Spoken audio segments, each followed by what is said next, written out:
Hi friends, అందరికి నమస్తే. Welcome to BRK facts YouTube channel. నేను మీ బొమ్మిన రాజ్కుమార్.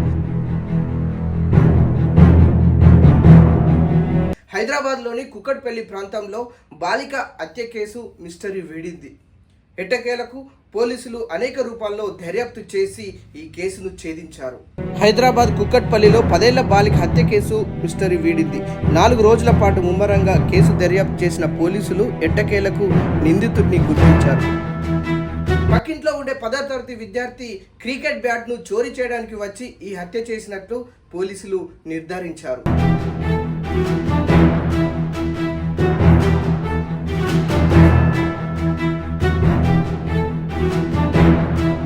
తన పక్కింట్లో ఉండే 10వ తరగతి బాలుడు ఈ దారుణానికి ఒడిగట్టినట్లు నిర్ధారించారు. క్రికెట్ బ్యాట్ కోసం దొంగతనానికి వచ్చినటువంటి ఈ అబ్బాయి అడ్డొచ్చిన బాలికను హతమార్చినట్లు తేల్చారు. హత్య చేసి తప్పించుకునే మార్గాలను 3 రోజుల ముందు అంతర్జాలంలో నిందితుడు అన్వేషించినట్లు తెలుస్తుంది. ఈ నెల 18న కుక్కట్పల్లి సంగీత్ నగర్లో జరిగిన బాలిక దారుణ హత్య కేసును పోలీసులు ఎట్టకేలకు ఛేదించారు. పోలీసులకు ఎలాంటి ఆధారాలు కానీ ఆనవాళ్లు లేకుండా ఈ హత్య చేయడం వల్ల పోలీసులకు ఈ కేసును ఛేదించడం చాలా కష్టతరంగా మారింది. హత్య జరిగినటువంటి స్థలంలో ఆ ప్రాంతంలో ఎలాంటి క్లూస్ దొరకకపోవడంతో దాదాపుగా 300 మందిని విచారించడం జరిగింది అనుమానంతో. మరియు కుక్కట్పల్లి బాలనగర్ పోలీస్ స్టేషన్ పరిధిలో ఉన్నటువంటి 100 సీసీ ఫుటేజ్లను కూడా పరిశీలించారు పోలీసులు. సుమారు 300 మందిని ప్రశ్నించిన ఫలితం లేకుండా పోయింది. హత్య అనంతరం ఒక బాలుడి కదలికలు అనుమానాస్పదంగా ఉన్నాయని సమాచారం అందడంతో పోలీసులు విచారించడం వల్ల బండారం బయటపడింది. హతురాలు సహస్ర తమ్ముడి దగ్గర ఖరీదైన క్రికెట్ బ్యాటు ఉంది. అదే ప్రాంతంలో పిల్లలతో కలిసి ఆడుకునేవాడు. పక్కింట్లో ఉండే ఈ అబ్బాయికి ఆ బ్యాట్ను సొంతం చేసుకోవాలని ఆలోచన వచ్చింది. పక్కనే కాబట్టి ఆ కుటుంబ సభ్యులు ఏ సమయంలో బయటకు వెళ్తారు పూర్తి సమాచారాన్ని తెలుసుకున్నాడు. ఆ ఇంట్లో ఎవ్వరు లేని సమయం చూసి ఆ బ్యాట్ను కొట్టేయాలని పథకం వేశాడు.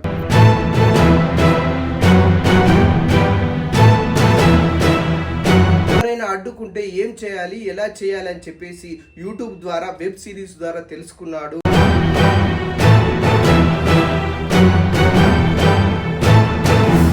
3 రోజుల క్రితమే చోరీ గురించి కాగితంపై ఇంగ్లీష్లో రాసుకున్నాడు.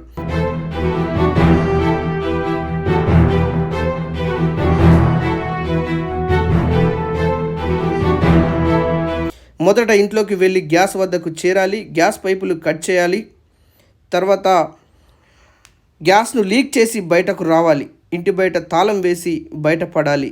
ఇది ప్రణాళిక పేరుతో మిషన్ డన్ అంటూ నిందితుడు రాసిన కాగితాన్ని పోలీసులు స్వాధీనం చేసుకున్నారు.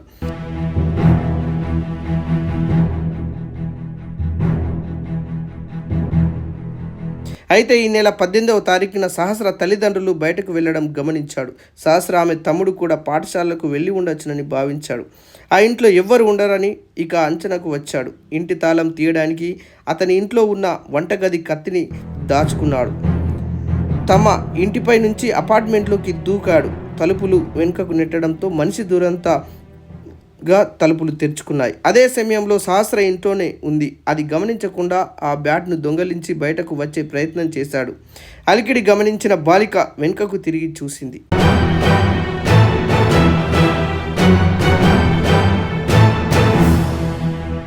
క్రికెట్ బ్యాట్ ఎత్తుకొని బయటకు వెళ్తున్నటువంటి ఆ వ్యక్తిని పట్టుకోవడానికి వెనకాల నుండి పరిగెత్తి మరీ అతని యొక్క టీషర్ట్ను బట్టి లాగింది.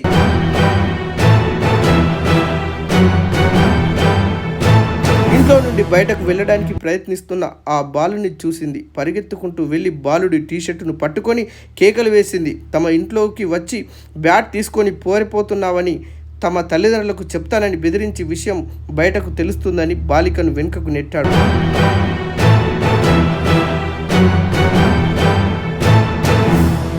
చూసినట్లుగా తన వెంట తెచ్చుకున్నటువంటి కత్తితో ఆమె యొక్క గొంతును కోసి హత్య చేశాడు.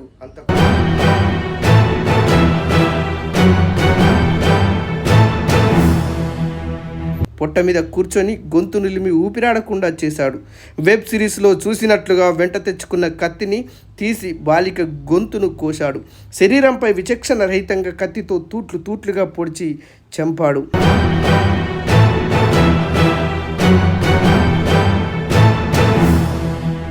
బాలిక చనిపోయినట్లు నిర్ధారించుకున్నాక అక్కడ కనిపించిన హుండీని పగలగొట్టి డబ్బులు దోచుకున్నాడు.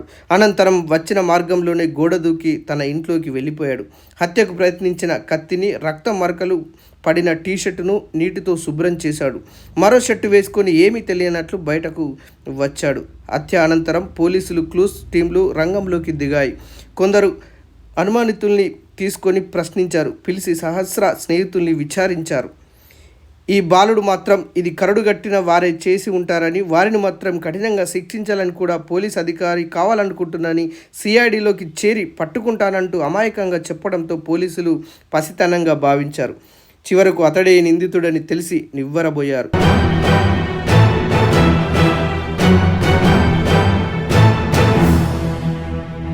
హత్య జరిగినటువంటి స్థలంలో ఆ ప్రాంతంలో ఎలాంటి క్లూస్ దొరకకపోవడంతో దాదాపుగా 300 మందిని విచారించడం జరిగింది అనుమానంతో. మరియు కుకట్పల్లి బాలనగర్ పోలీస్ స్టేషన్ పరిధిలో ఉన్నటువంటి 100 సీసీ ఫుటేజ్లను కూడా పరిశీలించారు పోలీసులు. అయినా కానీ ఎలాంటి clues దొరకపోవడంతో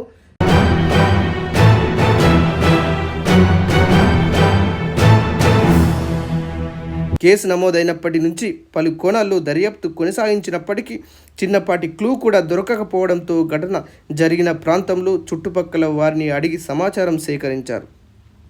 Balanagar Kukatpally police station పరిధిలో 5-6 రోజుల నుండి వందలాది సీసీ ఫుటేజ్లను పోలీసులు పరిశీలించారు. హత్య జరిగిన రోజు తమ పక్కనే అపార్ట్మెంట్లో ఉంటున్న సాఫ్ట్వేర్ ఉద్యోగి సమాచారం ఇచ్చిన మేరకు ఒక బాలుడు గోడ దూకి వచ్చి మా ఇంటి పక్కనే 10-15 నిమిషాల పాటు కూర్చుని ఉన్నాడని చెప్పడంతో పోలీసులు దర్యాప్తు చేపట్టారు. ఆ పిల్లాడి రూపురేఖలు, ధరించిన దుస్తులు బట్టి సమీప పాఠశాలలో చదువుతున్నట్లు గుర్తించారు. పాఠశాలకు వెళ్ళి బాలుడి గురించి ఆరా తీశారు. అతడు ఆ రోజు పాఠశాలకు రాలేదని చెప్పారు. అనంతరం ఆ బాలుడిని విచారించగా నేనే క్రికెట్ బ్యాట్ కోసం వెళ్ళి సహస్రను హతమార్చానని చెప్పాడు. హత్యకు ఉపయోగించిన కత్తిని, రక్తం మరకలతో ఉన్న టీషర్ట్ని, తాను రాసుకున్న కాగితాన్ని పోలీసులు స్వాధీనం చేసుకున్నారు.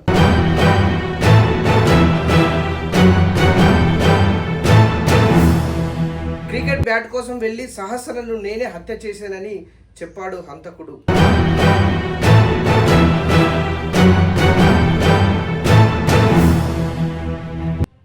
అసలు ఈ సమాజం ఎటుపోతుంది, సమాజంలో ఉన్నటువంటి పిల్లల యొక్క పరిస్థితి ఎలా ఉంది, అసలు ప్రభుత్వాలు పిల్లల గురించి ఎలాంటి కార్యక్రమాలు ఎందుకు చేయట్లేదు,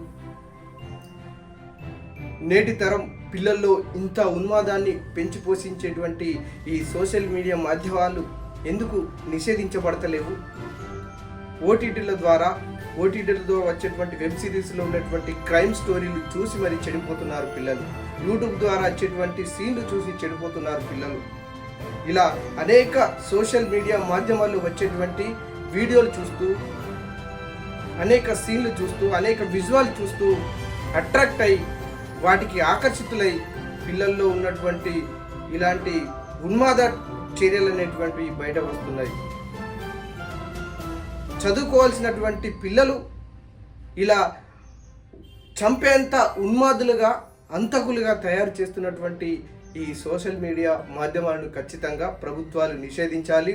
పిల్లల కోసం ప్రత్యేక ఏర్పాట్లు చేసి, ప్రత్యేక మోటివేషన్ క్లాసులు చెప్పి పిల్లల యొక్క భవిష్యత్ తరాలను తీర్చిదిద్దాలని ఈ ప్రభుత్వాలను వేడుకుంటున్నాం. మా విన్నపం కూడా, పిల్లల గురించి పట్టించుకోకపోతే ఈ దేశం యొక్క పరిస్థితి చాలా దుర్భరంగా మారిపోయే పరిస్థితి ఉంటుంది. ఎందుకంటే నేటి బాలలే రేపటి పౌరులు. కాబట్టి మన దేశం ఇలా పిల్లలు చేసేటువంటి ఈ ఉన్మాద చర్యల వల్ల, ఇలా సమాజంలో రోజు నిత్యం జరుగుతున్నటువంటి సంఘటనలు, ఇలా క్రైమ్ స్టోరీలు, ఇలాంటి విషయాల పట్ల పిల్లలు అవగాహన తెచ్చుకొని ఇలా చెడిపోతున్నటువంటి పరిస్థితిని ఖచ్చితంగా ప్రభుత్వాలు పిల్లలను ఉద్దేశించి అనేక కార్యక్రమాలు చేసి వారిలో మంచి చైతన్యాన్ని నింపి ఈ దేశ భవిష్యత్ తరాలకు ఉపయోగపడే విధంగా తీర్చిదిద్దాలని మనస్ఫూర్తిగా కోరుకుంటున్నాము. లేదంటే మన దేశం ఎటువైపు పోతుందో, భవిష్యత్ తరాల్లో ఉన్నటువంటి ప్రజలు ఎలా, ఈ ప్రజలకు ఈ దేశం ఎలా ఉండబోతుందో, ఎంత దుర్భర పరిస్థితిలోకి నెట్టివేయబడుతుందో ఇలా తలుచుకుంటేనే ఒళ్ళు గగులు పుడుతుంది. కాబట్టి ఖచ్చితంగా పిల్లల గురించి తల్లిదండ్రులు, చుట్టుపక్కల వారు, సమాజము, కుటుంబ సభ్యులు అందరూ కలిసి తమ ఇంట్లో నివసిస్తున్నటువంటి పిల్లల గురించి ఖచ్చితంగా పట్టించుకోవాలి. తల్లిదండ్రులే కాదు, చదువుతున్నటువంటి పాఠశాలలో ఉన్నటువంటి ఉపాధ్యాయులు సైతం, టీచర్లు సైతం, ఈ ప్రజల్ని పరిపాలిస్తున్నటువంటి అధికారులు, రాజకీయ నాయకులు అందరూ పిల్లల పట్ల స్పందించి పిల్లలు మంచి అవగాహన తెచ్చుకునే విధంగా, మంచి జ్ఞానవంతులయ్యే విధంగా అనేక కార్యక్రమాలు చేపట్టాలని మన బీఆర్కే ఫ్యాక్ట్స్ యూట్యూబ్ ద్వారా నేను విజ్ఞప్తి చేస్తున్నాను. Thank you friends.